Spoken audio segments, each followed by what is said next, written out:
Ilocos weather man in Lucena City.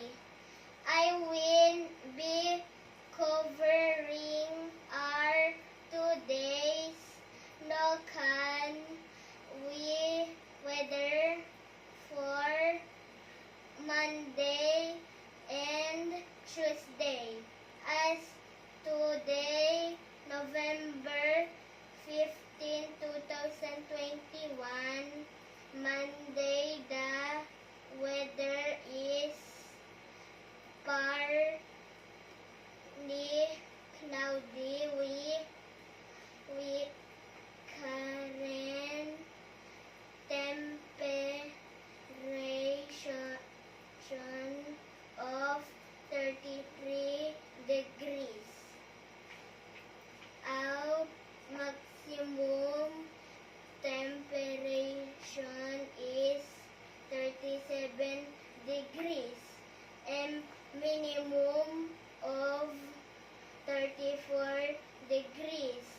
We will have 50% chance of precipitation tonight with the humidity of 76%.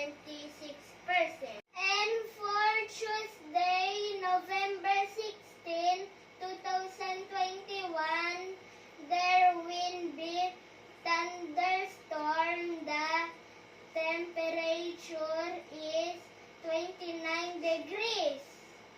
The high temperature is 32 degrees with the low temperature of 25 degrees with 70% chance of precipitation. This has been your MSEUF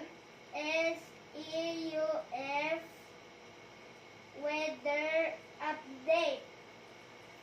Drink not out water.